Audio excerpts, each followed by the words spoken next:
Romans 10:17 says, "And faith comes by hearing, and hearing by the word of Christ." How important it is for the gospel to be communicated.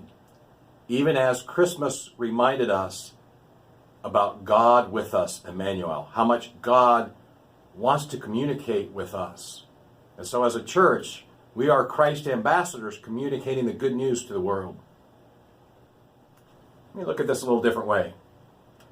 You know that pastors don't often get a chance to simply sit in a congregation and worship without some sense of responsibility. And so whenever I'm on vacation, I take that opportunity. Rarely do I take a vacation at home, but I did this past week. And so we thought we'll go to a local congregation and decided that we ought to go to the large one in the area. And we looked on the website and it said worship started at 10:45. We showed up and there weren't very many cars. We thought that was odd. There was a little sign on the door that said, "Worship closed, you can go watch something on TV."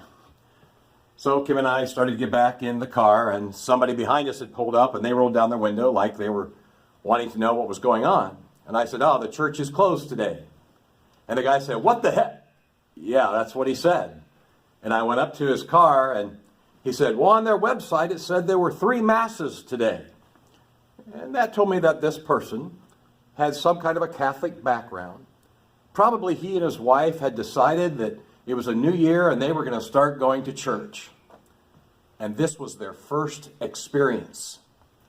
It didn't say to us on the website that there was no actual church experience that day. I've gone back and looked and there is, but it's pretty small. Well, then Kim and I decided, well, we'll go to one of our local ABC churches. And so we looked up a website and found one that started at noon. It said there were services at 10:30 and noon. And so we went there.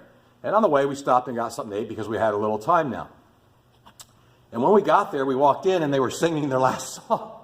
And I asked somebody, "Don't you have a service starting at noon?" They said, "No, our service is from 10:30 until noon." And lo and behold, I looked back at the website and sure enough, it said 10:30-12 o'clock. And so I read it wrong, but it could probably be made a little bit clearer. Why am I sharing all that with you? One is that Kim and I just ended up kind of having to have our own little personal worship time. In fact, the day started off really interesting because our son and son-in-law both had to work, and Gideon and Gretchen were going to go with us, but one of those boys had accidentally picked up her keys, and so she didn't have a car seat to be able to take Gideon.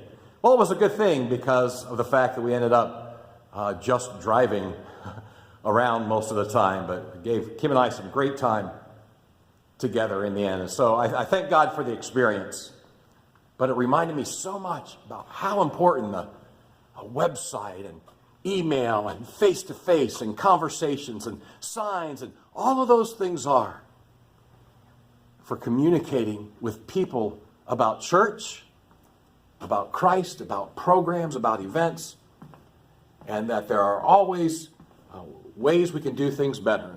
So I'm committed to doing all that I can to help make sure that I clearly communicate the gospel, clearly communicate the vision of Ashland Church, clearly communicate the activities and programs and things that we are doing here.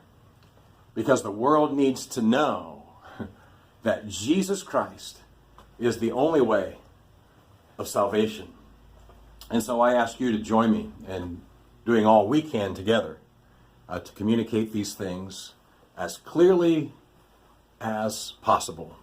In fact, our theme this year, though I haven't introduced it yet, and it's still being developed a little bit, is going to center on God desiring to communicate with us. Even as it says, again, in Romans 10:17, faith comes by hearing, and hearing by the word of Christ.